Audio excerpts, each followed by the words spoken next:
प्रभु मुद्दतों से मैं हो दुख में तड़प रहा था प्रभु मुद्दतों से मैं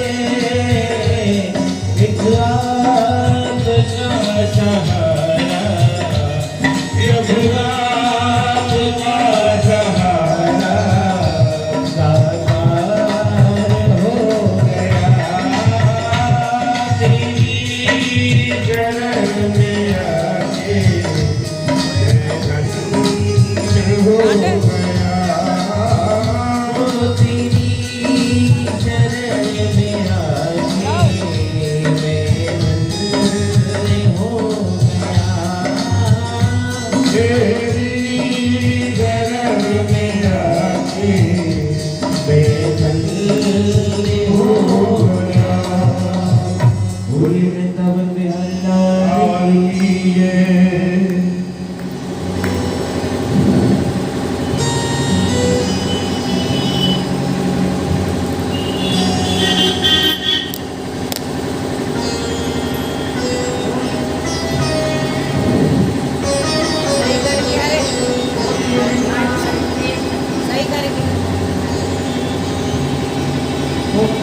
बोलिए वृंदावन बिहारी लाल की जय हो। आवाज वृंदावन भक्ति धाम की जय। गिरिराज जी महाराज की जय। सनातन धर्म की जय। रागी भैया की जय। नागदेव महादेव की जय। सब संतन की जय। सब भक्तन की जय। गुरुदेव भगवान की जय।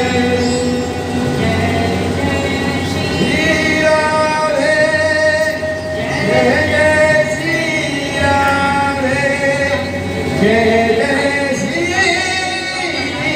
राधे।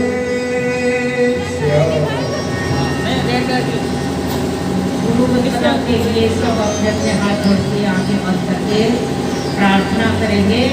और जब प्रार्थना करेंगे दैन्य भाव से तो गुरु की हृदय में बैठ करके आपने ज्ञान उपस्थित कर देंगे। ऐसी भावना लेकर के बैठे। गुरुर्ब्रह्मा गुरुर्विष्णु गुरुर्देवो महेश्वरः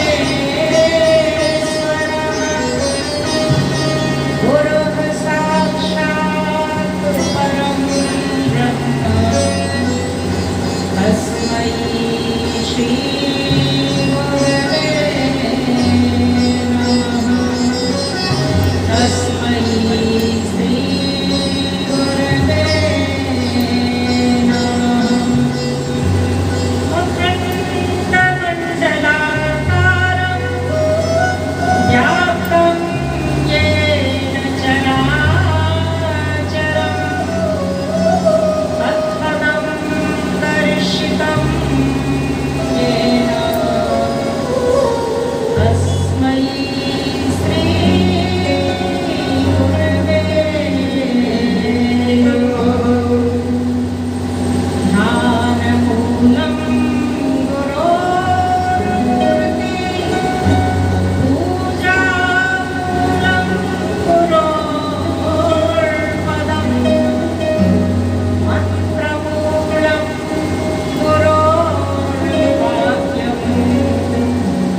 आज श्रीमद्भागवत महापुराण के अंतर्गत कौन सा दिन है? चलो आपकी भाषा ही है। तीसरा दिन भागवत के अंतर्गत आप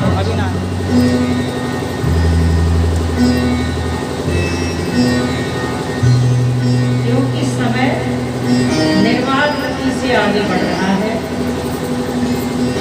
समय ने जब भी अंधेरों से दोस्ती की है, समय ने जब भी अंधेरों से दोस्ती की है, जला के अपना ही घर रोशनी की है।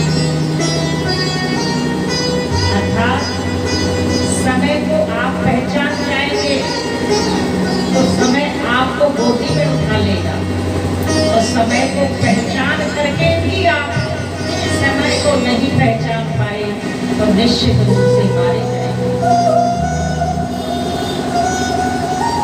फुर्सत नहीं मिलती किसी को फुर्सत की तमन्ना में, फुर्सत नहीं मिलती, कहते कि नहीं है समय ही नहीं है, फुर्सत ही नहीं है। तीसरा दिन आ गया, चौथा, पांचवा, छठा, सातवां और चलते गए। अब इन 7 दिनों में किसके घर में कितनी बड़ी खुशहाली आने वाली है, कितनी किसके घर में दुर्घटना आने वाली है, तो समझ लेना ये भागवत का दोष नहीं, भगवान का दोष नहीं।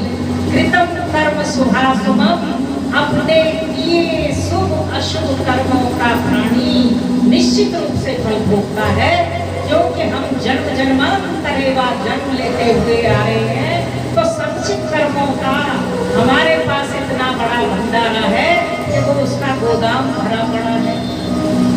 इसलिए क्रियमाण कर्म जो हम इस समय वर्तमान में कर रहे हैं, ये तो हम बीज बो रहे हैं आगे के लिए, हरित खेती बनाने के लिए।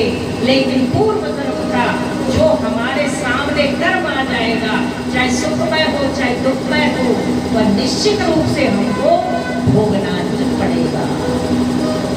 इसमें किसी का कोई दोष नहीं है, किसी प्रकार का कोई दोष। तो हम ये वक्त है ही नहीं, जाने के लिए नहीं है किसी के घर। और घर के लिए जाने की तो बात छोड़ो, मरने तक के हम लोग कहते हैं फुर्सत नहीं है।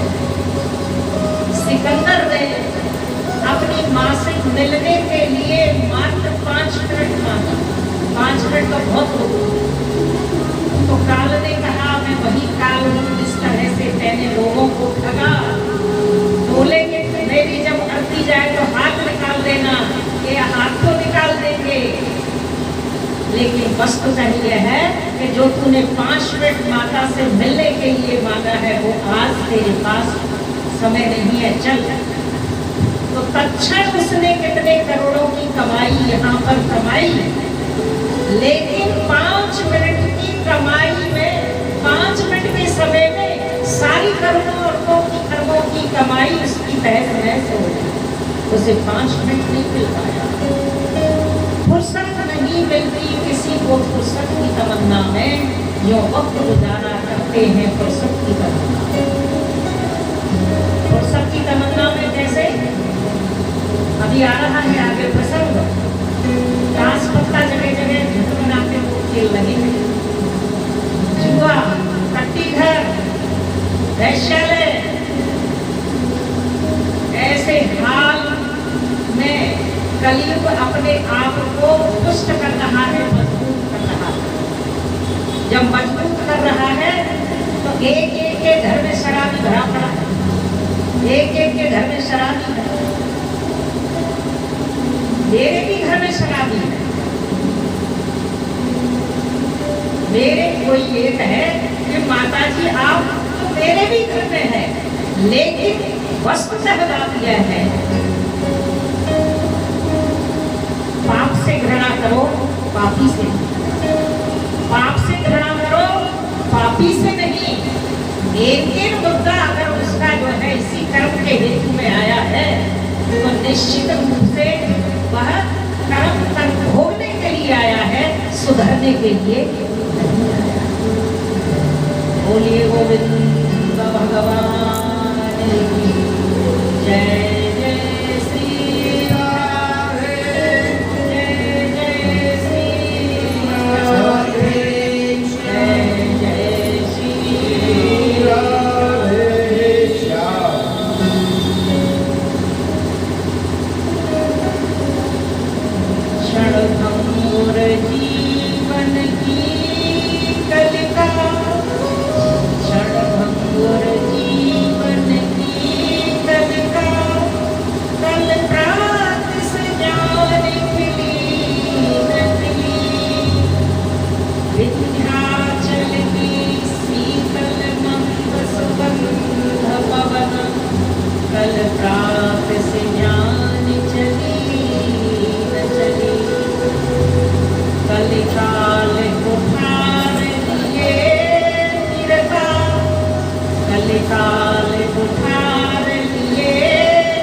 देखे करो बच्ची आ गई तो देखो, तुमने जितना खाया काट आ जाए करे 10-15 मिनट चलने दिया करो उसको। आ रही है वो तार लगा रहा हूँ। तो मालूम से करेगी करे मिल जाएगी। एमसीबी बंद कर दी है लगा रहे हो कि नहीं आई पत्ता टूटा डाल से ले एक ही पवन रहा है कमले दूर पड़ेंगे कई बार ये पत्ता सूख गया है जल्दी समाम जा रहे हैं और सुखतीर्थ में जो अजर अमर पेड़ है वो काय बागों को वो चढ़ना है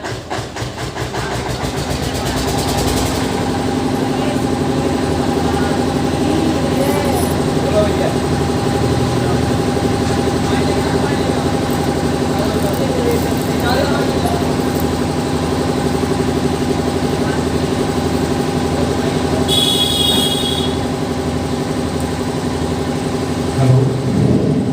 कृष्ण गोविंद हरे मुरारी श्रीनाथ नारायण वासुदेवा कृष्ण गोविंद हरे मुरारी श्रीनाथ नारायण वासुदेवा श्रीनाथ नारायण वासुदेवा श्रीनाथ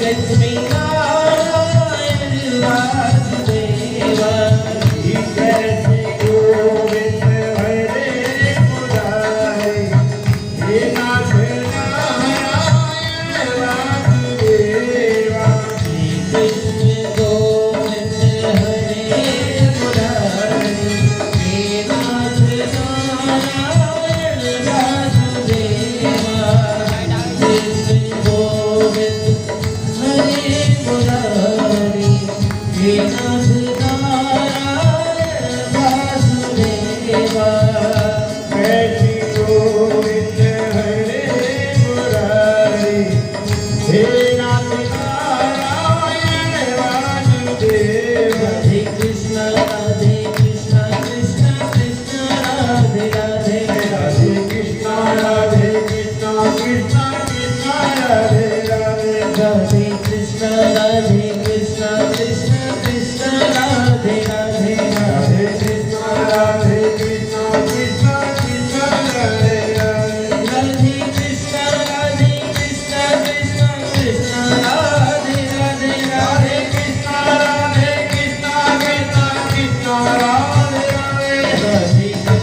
राधे कृष्ण कृष्ण कृष्ण राधे राधे राधे कृष्ण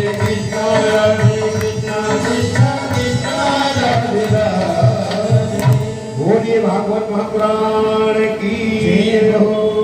पार्वती जन होई कृत सिकता से बढ़ते इनु हरि भजन भव करिय यह सिद्धांत में पार्वती जन होई पानी के मथने से कभी भी नहीं निकलता लेकिन मान लिया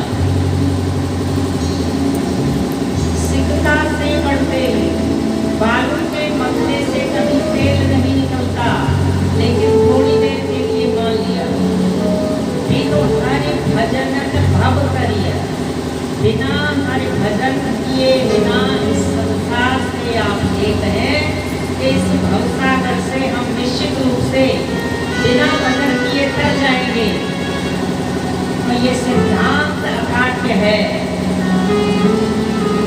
यह सिद्धांत अकाट्य है कि बिना हर भजन के भवसागर से पार नहीं हुआ जा सकता।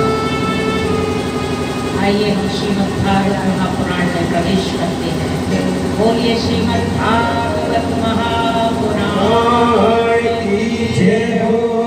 जय जय श्री राधे जय जय श्री राधे। ध्रुव जी हाथ ऊपर को खड़े करके ऐसे ही बोला करें जय जय श्री राधे है ना ध्रुव। की ओर प्रस्थान करके भजन करने में चला गया था, है ना। जय जय श्री आगे ऐसे करो आप, जय जय श्री राम। महाराज परीक्षित द्वारा कलयुग का गमन। तो परीक्षित का जब जन्म हुआ, राजपाट छोड़कर के सुखकाल में पहुंच गए।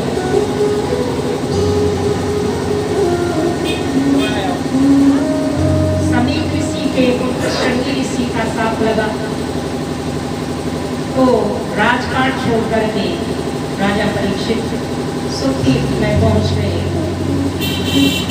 जब यह बात पता चली कि राजा परीक्षित ने राजपाट क्यों छोड़ा, तो यह बात जंगल में आग की तरह से फैल गई और समस्त भारत वर्ष के ऋषि तपस्वी महात्मा वृंद सुखतीर्थ में उपस्थित हो गए कि राजपाट क्यों छोड़ा, कैसे छोड़ा, किसलिए छोड़ा, इसका मूल कारण क्या है।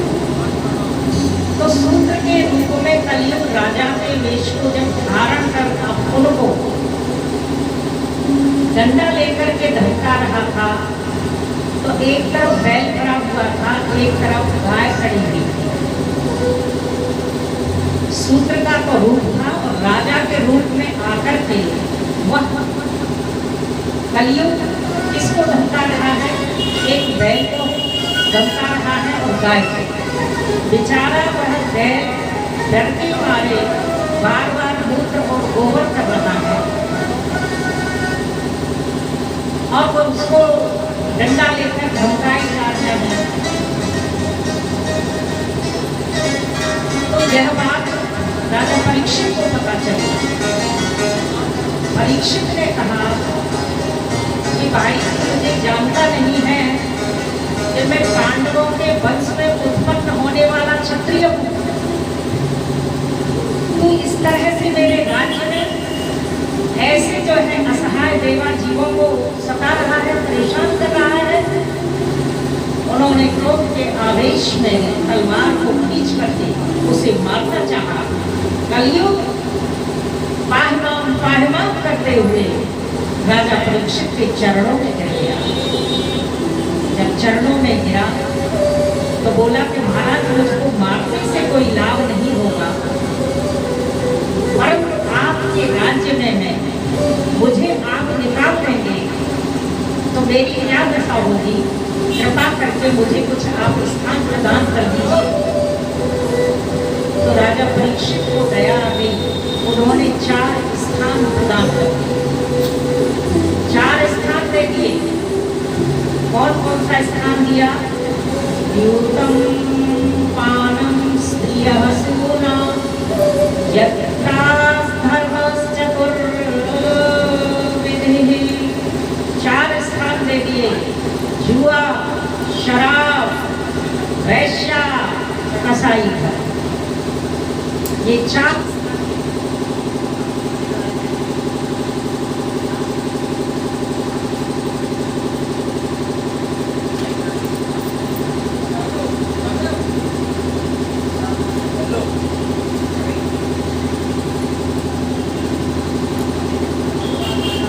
हेलो। द्यूतं पानं स्त्रियः सूना यत्राधर्मः चतुर्विधिः। द्यूत माने जुआ, पान माने शराब, स्त्रिय वैश्यालय, सूना कट्टी घर। आज ये 4 स्थानों में देखने को मिल रहा है। जुआ लोग भली भांति खेल रहे हैं, पानम सुरापानम मदिरा को पी करके लोग घूम रहे हैं खुलेआम। लड़कियां भी पी रही हैं, लड़के भी पी रहे हैं।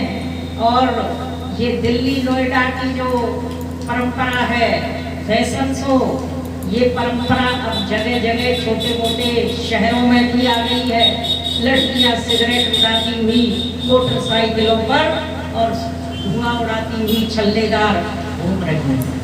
हमने देखा था उसको, ये एमसीए कर रही है बच्ची, अपने परिवार की है। तो ऐसी स्थिति में देखिएगा जो लड़कियों में धरोहर है वो आज भी अपनी भारतीय संस्कृति परंपरा में जी रही हैं, इसमें कोई दो राय नहीं है। और जो लड़की अपने जीवन को बनाती है ना, वो सात्विक धार्मिक प्रवृत्ति से अपने सादामय जीवन में माता पिता के आधार पर उनके संस्कार को लेकर के पालित पोषित होती है, तो निश्चित रूप से वह लड़की दूसरे घर में जाकर के दुहिता दो कुलों का उद्धार कर देती है। बोलो राधे।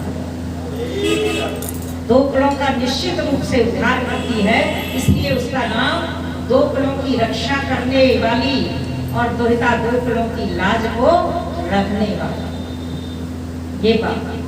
तो ऐसी स्थिति में ये जुआ शराब वैश्यालय में लोग जाते हैं, धन लुटाते हैं, अपनी घर की लक्ष्मी पूजी नहीं जा रही लेकिन वैश्यालय में जा रही है, क्या बात।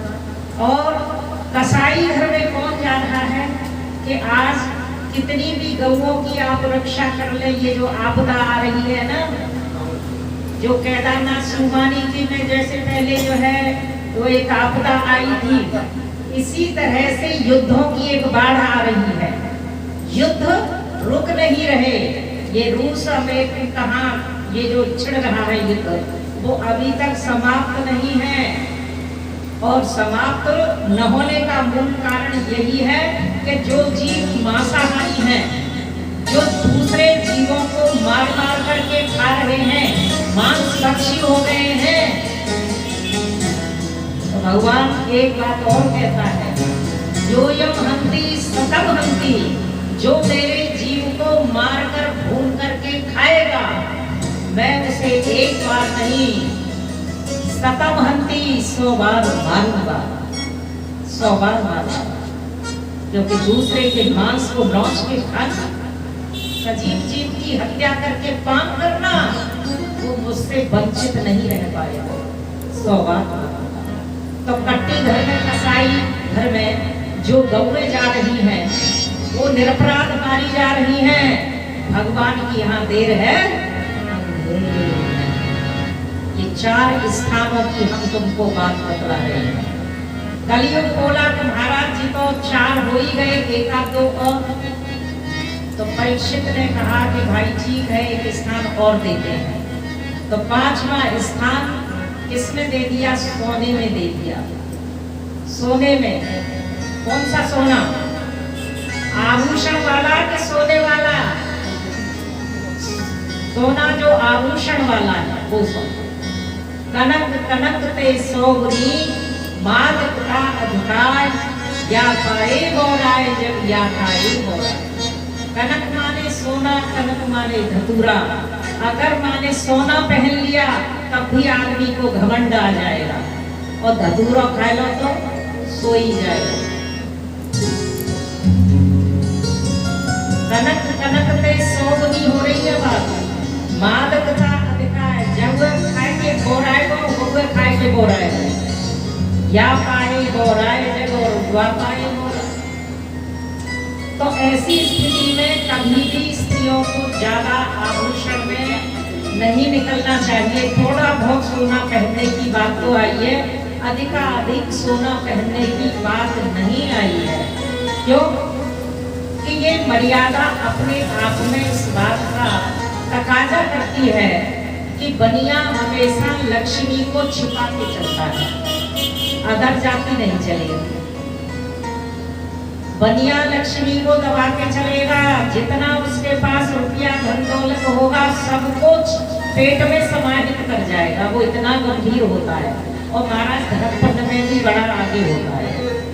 धर्म पुण्य करने में भी बड़ा आगे इसलिए होता है कि जब बहुत बड़ा कहीं कार्य करने के लिए बनिया जा रहा होता है तो अपना प्रदर्शन नहीं करता कि मैं इतना लुटाऊंगा, तो भाई बात सत्य है, इतना खर्च करूंगा, वो इस बात की भी चर्चा कथनों पे नहीं करता।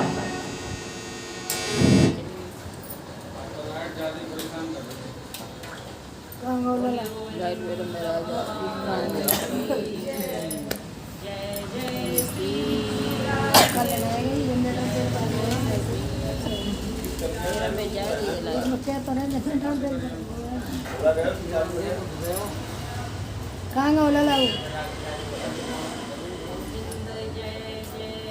गोपाल जय जय राधा रमण हरि गोविंद जय जय गोविंद जय जय गोपाल जय जय राधा रमण हरि गोविंद जय जय जय जय गोपाल जय जय राधा रमण हरि गोविंद जय जय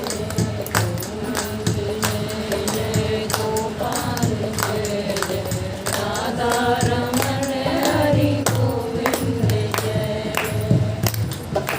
जय गोपाल जय जय राधा रमण हरि गोविंद जय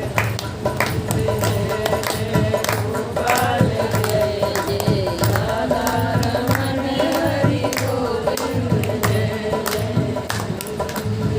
जय गोपाल जय राधा रमण हरि गोविंद जय हरि बोल के आए हरि बोल के जाएंगे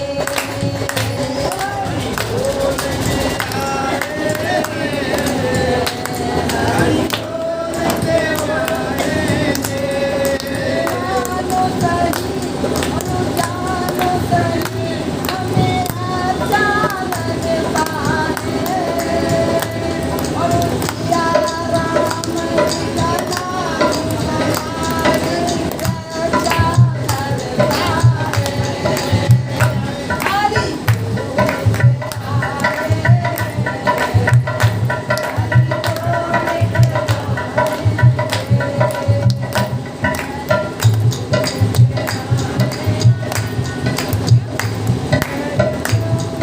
बोलिए वृंदावन बिहारी लाल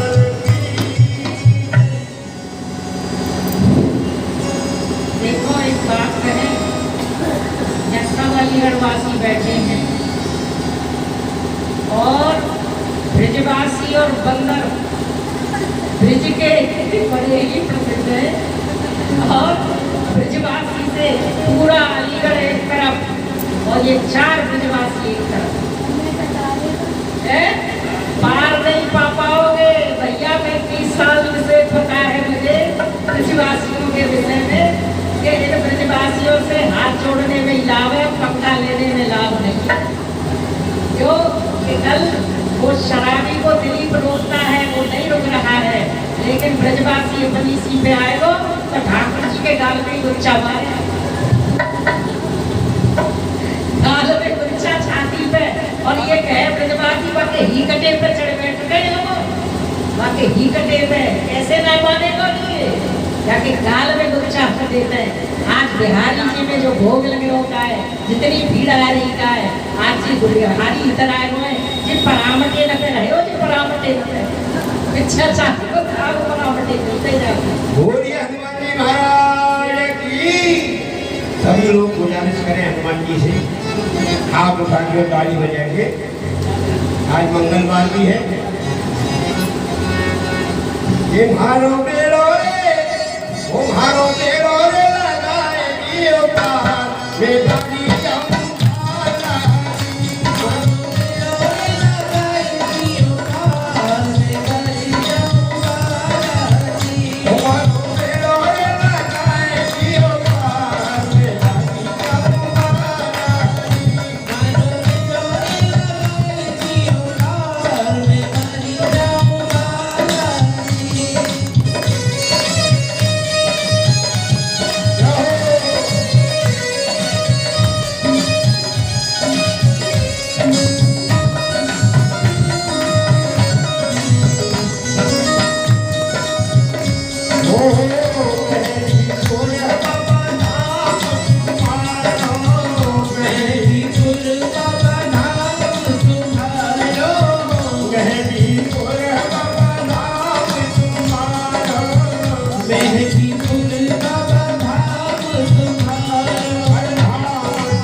रहे थे कि 4 स्थान जब कलयुग में घेर लिए तो 5वां स्थान राजा परीक्षित ने उसे सोने में दे दिया। तो इसलिए सावधान होकर के इस बात की आप समझदारी करें। कभी भी इस कलकाल में ज्यादा सोना पहन के नहीं जाना चाहिए। और वृंदावन बिहारी लाल बाके बिहारी मंदिर में लोग बदनाम करते हैं बिहारी जी को और उनकी जंजीरें खिंचती हैं, घड़ी खिंचती हैं, मोबाइल चले जाते हैं, सोना चला जाता है, महिलाएं पागल होकर के जाने दर्शन करने जाती हैं, जाने दिखावा करने जाती हैं। तो भोजन भजन खजाना नारी, भोजन भजन खजाना नारी, ये सब पर्दा के अधिकारी। अगर पर्दगी में ये चीज नहीं रही, भोजन को कभी प्रदर्शन करके पाना नहीं चाहिए, आउट मेरे नहीं, बिल्कुल गोपनीय भजन आपका होना चाहिए। भोजन भजन गोपनीय, प्रकट कर दिया तो पुण्य नष्ट हो जाएगा, खजाने को आउट कर दिया लुट जाओगे। नारी यदि सड़क पर सौंदर्य रूप धारण करके चली, सौंदर्यता को दिखाने का प्रदर्शन उसने किया, तो निश्चित रूप से भूमाफिया आते हैं। इसलिए कह दिया गया है जहर पुराणों से सावधान। तो सावधानी बरतनी है तो सादगी में आना ही पड़ेगा, है ना। बच्चे मन के सच्चे, बच्चे मन के सच्चे लगते हैं कितने प्यारे, बच्चे मन के सच्चे भगवान को लगते प्यारे, और बच्चे मन के सच्चे भगवान को लगते प्यारे। अब कोई जो है नन्हे फूल खिले हैं बगिया में, लगते भगवान को प्यारे, बच्चे मन के सच्चे। तो हमारा जो मन है बच्चे की तरह से उछल कूद करता ही रहता है, शरीर बूढ़ा हो जाता है लेकिन मन बच्चा बना रहता है। जयशंकर प्रसाद एक कवि हुए, उन्होंने मन के विषय में लिखा है, या अनुरागी चित्त की गति समझे ना कोई, या अनुरागी चित्त की गति समझे ना कोई, ज्यों ज्यों बूढ़े श्याम रंग त्यों त्यों उज्जवल हो। ये अनुराग, ये ऐसा उछल कूद करने वाला मन है जो मरकट बंदर की तरह से एक डाल से दूसरी डाल पर उछल कूद करता ही रहता है। तो चित्त की वृत्ति हमारी 24 घंटे में 24 बार बदलती है।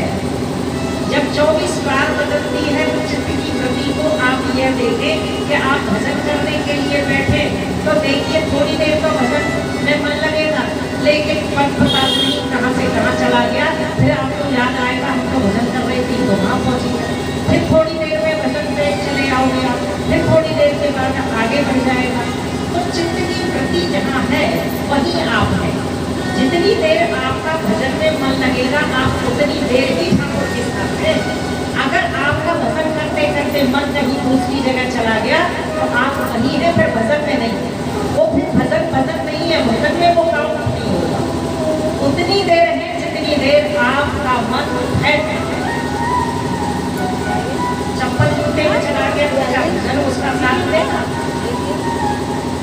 अगर अन्यत्र कहीं और गंदले वस्तुओं में चला गया तो आपका जो है भजन जितनी देर मन लगा भजन में, बस उतनी देर का ही आप काउंट कर ले, बकाया गया भजन, भजन नष्ट हो गया। आप ये कहें माला तो हमारे हाथ में, तो हमसे इतनी देर भजन करना होगा। जितनी देर मन बाहर रहा उतनी देर वो बाहर रहा, वो भजन में काउंट नहीं होगा, वो उतनी देर बाहर है। भजन में जितनी देर लगा बस उतनी देर वहाँ काउंट है। तो जब जहाँ आप बैठे हैं जितनी देर ठहर रहे हैं बस उतनी देर ही है, और फिर गया सब। वो पाप कर रहा है, पुण्य को थोड़ी देर में, थोड़ी देर के लिए आया, भजन तो थोड़ी देर के लिए बना, लेकिन कलिकाल में अगर थोड़ी देर के लिए भी मन सद रहा है तो वस्तुतः बात यह है, करत करत अभ्यास पे जड़मत रूप सुजान, रसरी आवत जात है सिल पर हो कुएं पर जब जाओ जो है पानी निकालो तो उस रस्सी से भी पत्थर घिस जाता है। सिल पर हो तो निशान बटते बटते चटनी, वो पत्थर पे भी जो है क्या है घिसना प्रारंभ हो जाता है। इसलिए सावधानी इस बात की है हम सभी जीवों के लिए। एक सिद्धांत आया है, भ्रमंसर पूज्यते राजा, भ्रमंसर पूज्यते वैद्यः, भ्रमंसर पूज्यते द्विजः, नारी भ्रमंसर विनश्यति। भ्रमण करते हुए राजा शोभायमान होता है, भ्रमण करते हुए वैद्य शोभायमान होता है, भ्रमण करते हुए ब्राह्मण शोभायमान होता है, परंतु नारी भ्रमंसर विनश्यति। नारी ने जिस दिन अपने मन में यह विचार कर लिया कि मैं आज भ्रमण करने के लिए अकेली निकलूंगी, तो समझ लेना उसके घर का निश्चित रूप से विनाश हो जाएगा।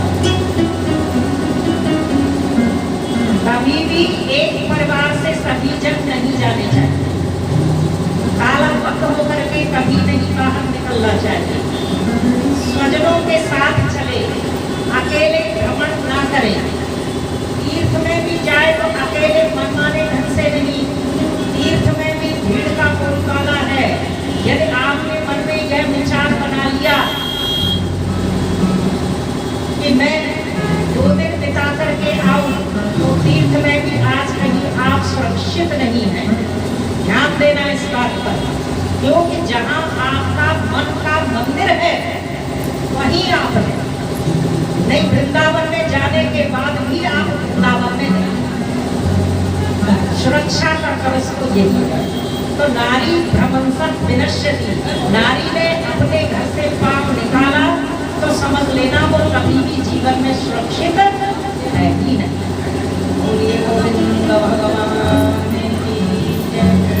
जय जय श्री राधे, जय जय श्री राधे, जय जय श्री राधे।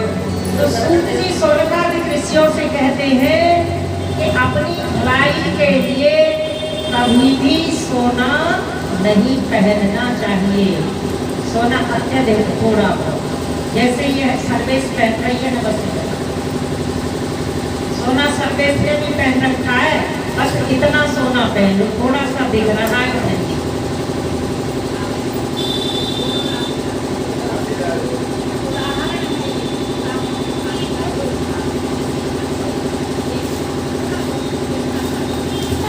तो ऐसी कोई बात नहीं, इसमें थोड़े थोड़े में मंगलसूत्र को कभी नहीं त्यागना चाहिए।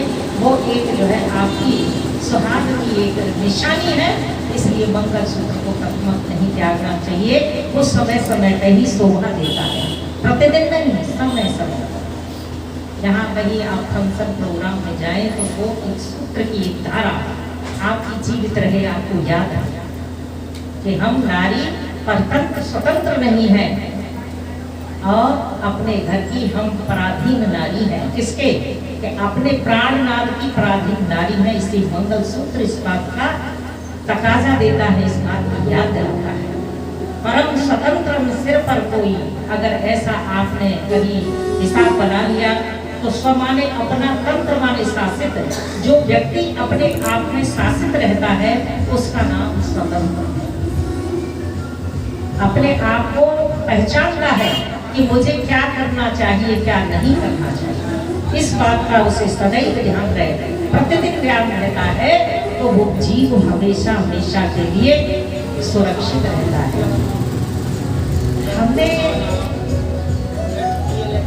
किससे पूछा, बच्ची कुमकुम से पूछा, तो मैंने कहा इस सर्वेश के 5 बच्चे हैं, लड़के हैं, तो ये बड़ी बड़ी अच्छी ढंग से 100 में दिखाई देते हैं, इसका रीजन क्या है? तो वो लड़की फटाक से क्या बोली, जब माई का डंडा रहता है, उनका डंडा किसका है? तो देखो, एक माँ अपने घर के अंदर कर्तव्यनिष्ठ होकर के जो कार्य कर रही है, तो वह कभी भी अपनी औलाद को बिगड़ने नहीं देगी। तो गुरुनाम गुरु सबसे पहले माता पिता ही प्रथम पाठशाला में बच्चों के लिए गुरु होते हैं।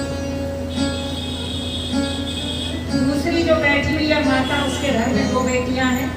उन्होंने कह दिया कि मेरी बेटा बेटी में अंतर ही नहीं है। मूल कारण यह है, बेटा तुम जितना चाहो पढ़ लो और अपने अपने घर में खुशहाल तरीके से पहुंच जाओ। तो ये लड़कियां आज पढ़ लिख करके दूसरे का कुलदीपक बने और कितने गुणों का उद्धार करें। ये है स्थिति माता पिता की। स्थिति ये नहीं है अधकट्टा पहन ले, उचकट्टा पहन ले और डोल सड़क पे।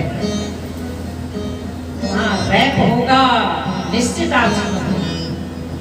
सादा सबसे ज्यादा, सादगी में रहोगे तो हमेशा बचते रहोगे। ये आपका मन कंट्रोल पावर है, इसको आपने कंट्रोल में बांध लिया तो हमेशा हमेशा के लिए सुखी बन जाओगे। ये निश्चित सिद्ध साधक बात है। ये कलकाल की रीति, इस कलयुग, इस कथानक प्रसंग से हम सभी को समझाती है। बोलिए गोविंद भगवान की जय। जय श्री राधे। सूत जी सौनकादिक ऋषियों से कहते हैं कि इसके बाद राजा परीक्षित ने क्या किया, ये प्रश्न। तो कहने लगे, एक बार राजा परीक्षित जब शिकार खेलने के लिए गए, राजा है ना, तो राजा का क्या होता है शौक, शिकार खेलना। और एक राजा 10 स्त्रियों से भी विवाह कर सकता है क्योंकि उसे अधिकार है। पुरुष साधारण को नहीं है क्योंकि वह एक राजा है, एक राज्य का अधिकारी है। हमारे यहाँ तो योगी है, बोधी है, तो वो कौन है?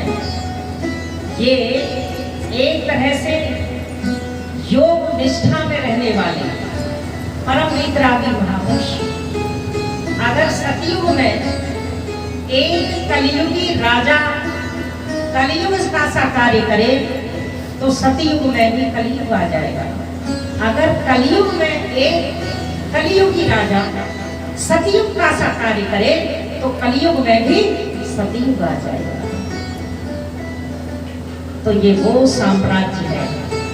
इसलिए अधिक से अधिक बहुजन स्वरूप में अगर आपको आगे के लिए बचना है तो आप अपने हिसाब से सरकार को चुनकर के ही वोट देना, क्योंकि सुरक्षा आप अपने स्वयं करेंगे।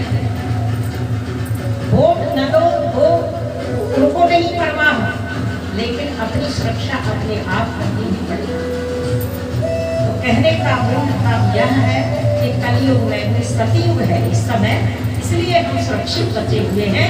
और 2032 तक देख लेना, अगर यही सरकार बनी रही, आगे आने वाले समय में योगी आ गया तो निश्चित रूप से बुलडोजर से तोड़वा करके तहस नहस कर देगा। ये निष्पक्ष की बात है। तो निश्चित बात यह है कि आगे चल करके 2032 तक कितनी प्रलय होगी, कितनी हानि होगी, लोग कितने मरेंगे, क्या क्या नहीं होंगे, लेकिन हमारी तुम्हारी सुरक्षा इसी सरकार के अंतर्गत है। मूल बात यह है कि अपनी सुरक्षा कवच का आप हमेशा हमेशा के लिए ध्यान रखेंगे, क्योंकि शेष के शेष वही लोग बचेंगे जो भगवत भक्ति में। बोलिए गोविंद भगवान की जय। जय श्री राधे। जय जय श्री राधे। एक विशेष बात और बता दूं कि आज की जो सरकार बनी है ना, एक राष्ट्रपति को क्या जरूरत पड़ रही थी कि नंगे पांव चल करके एक संत की शरणागत हो रही है, नंगे पांव दौड़ करके परिक्रमा दे रही है। राष्ट्रपति है संतों से मिलने के लिए, और स्वयं देखिए जितने भी ये ब्रह्मनिष्ठ जितने भी ये लोग हैं, ये अपने लिए कमाई नहीं कर रहे, ये हम सब लोगों के लिए एक पर धर्म में अपनी जी जान से सहायता हम लोगों की कर रहे हैं। तो निश्चित रूप से हम बचे हुए हैं। जगदीश जी यहाँ अलीगढ़ में हिंदुस्तान और पाकिस्तान है, कल इन्होंने बताया, हमने कहा भ्रमण कर लो, थोड़ा घूम लो। जगदीश बोले या मुसलमान बहुत है।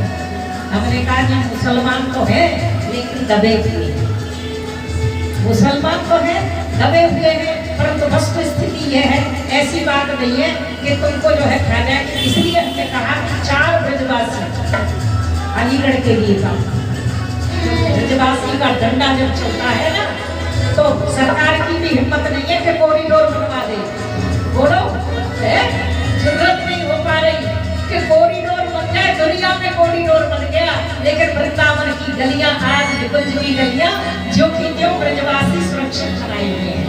कॉरिडोर के लिए हाहाकार मच रहा है, लेकिन वृंदावन में अभी कोई किसी तरीके का वहां सरकार का छापा नहीं पड़ा है। ये पक्की बात। बोलिए वृंदावन भगवान की जय।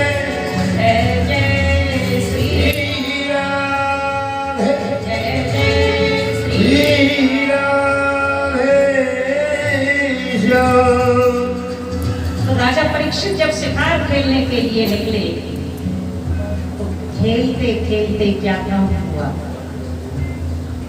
खेलते खेलते वो थक गए।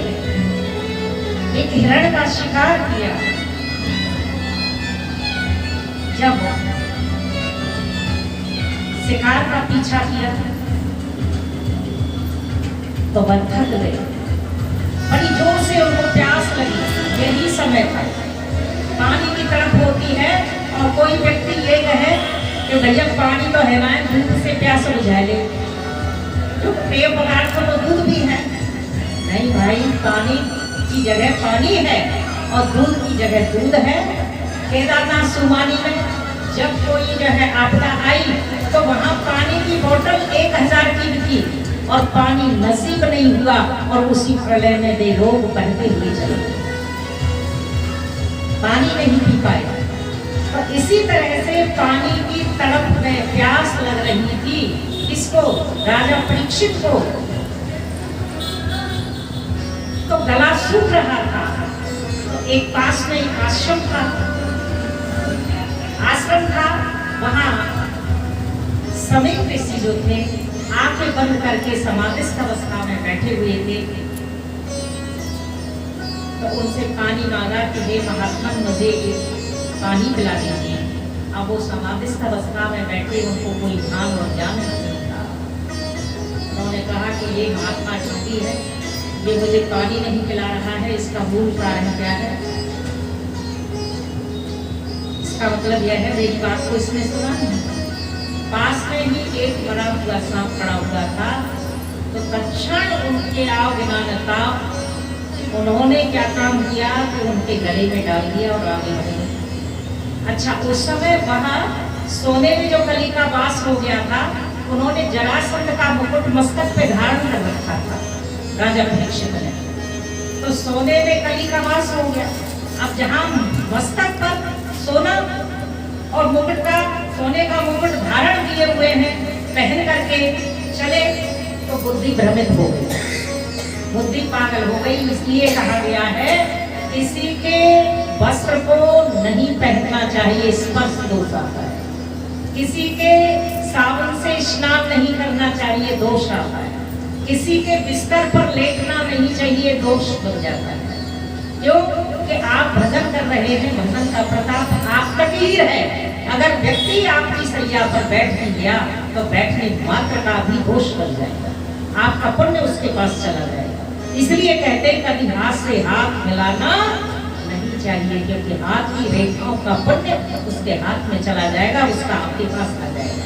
वो भजनानंदी नहीं है, लेकिन नास्तिकता तो आपके स्पर्श दोष मात्र से किया जाएगा। तो मूल बात यह है।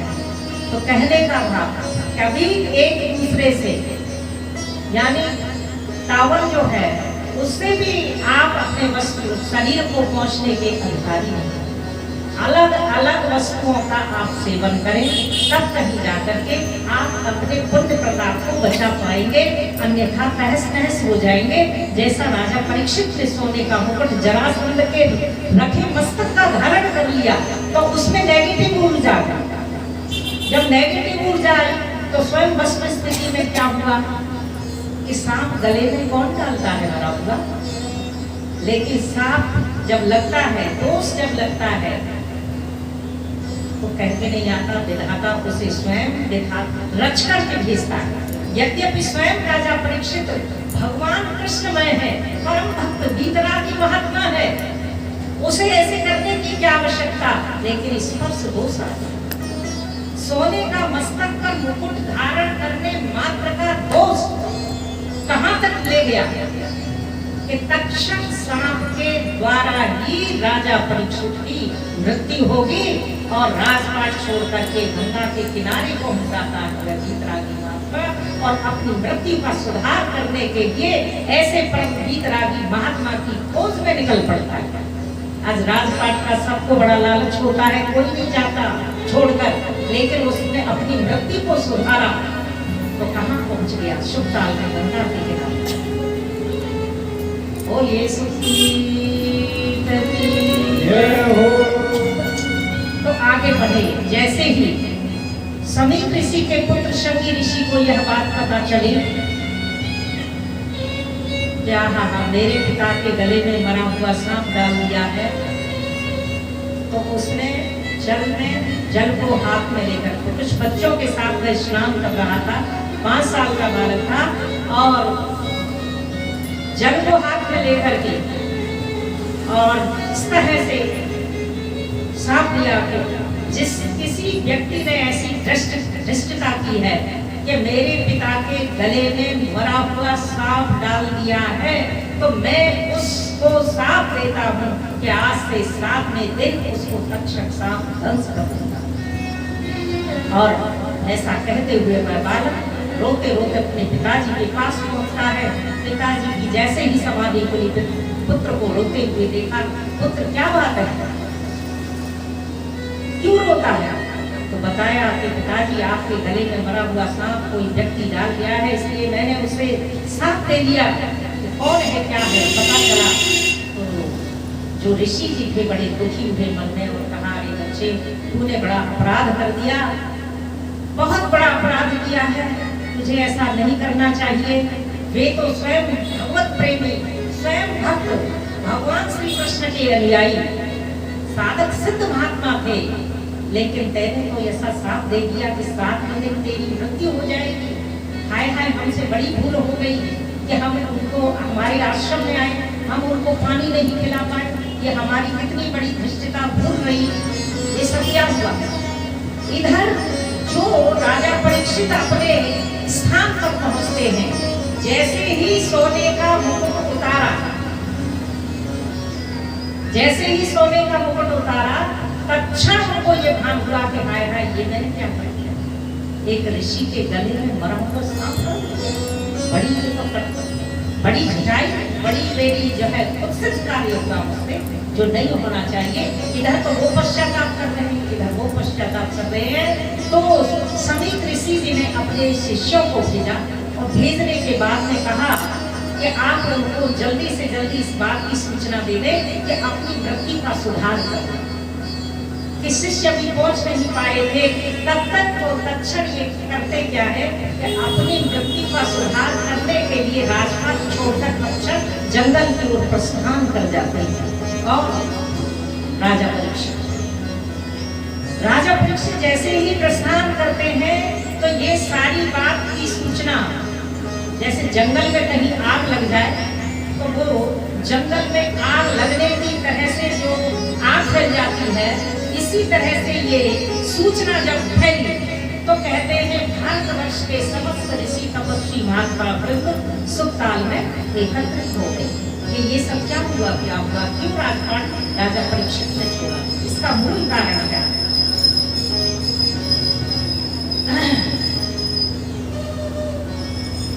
तो जैसे ही वह सुखतीर्थ में पहुंचते हैं, वहां समस्त ऋषि तपस्वी महात्माओं को देखा और एक वहां पर राजा परीक्षित ने उच्च आसन लगाया। बरगद का एक वृक्ष है वहां, और जहां 5000 वर्ष पहले राजा परीक्षित ने कथा सुनाई, राजा परीक्षित को सुखदेव जी ने कथा जो सुनाई थी, वह बरगद का वृक्ष भी अजर अमर हो गया। उस वृक्ष की एक महिमा है वह कभी पतझड़ उसका नहीं होता, वो सदैव हरा भरा रहता है। क्योंकि सुखदेव जी के मुखार बिंद से जो कथा उस वृक्ष ने श्रवण की, तो उस सुखदेव जी की भी आत्मा उस वृक्ष में तादाद में एक एक शब्द को सुनने मात्र से अजर अमर हो गया। यही मूल कारण है कि बड़ी बड़ी शाखाएं हैं और उनके खंभे भी फट चुके हैं। आप जाकर के वहां देखना उस स्थल को, तो वैराग्य की स्थिति आती है। हर स्थानों की अपनी पृथक पृथक विशेषताएं हैं, तो उस स्थान पर जाने मात्र से ही आपको अनुभूति होगी। गंगा का किनारा है और ऊपर वृक्ष है, वही ऊपर स्थान पर राजा परीक्षित को सुखदेव जी ने कथा सुनाई। इसी बीच में होता क्या है कि समस्त भारत ऋषि तपस्वी महात्मा वृंद जो एकत्रित थे, एक बहुत बड़ा उच्च आसन लगाया। ऊंचा जब आसन लगाया तो ऊंचे आसन पर लगा करके उन्होंने कहा, हे ऋषिगण, मैं आप सभी से निवेदन करता हूँ कि मेरी मृत्यु का सुधार कैसे हो, और मेरी मृत्यु संकट है, कृपा करके मुझे इसका उत्तर दीजिए कि मुझे क्या करना चाहिए, क्या नहीं करना चाहिए। तो किसी की हिम्मत नहीं जम रही कि कोई उसका उत्तर दे सके, किसी की हिम्मत नहीं। हाँ, इधर से क्या होता है, 16 वर्षीय बालक नंगे पांव, बहुत सुंदर अलकावली, मुखमंडल पर घुंघराली अलकावलियां झलक रही हैं, पसीने की बूंदें मुखार बिंदु पर। 16 वर्षीय वह बालक नंगे पांव टोपी धारण किए हुए दौड़े चले आ रहे हैं राजा परीक्षित का उद्धार करने के लिए। लेकिन ऋषियों की हिम्मत नहीं थी, जितने तपस्वी महात्मा वृंद वहां उपस्थित थे, किसी की हिम्मत नहीं हुई कि उसका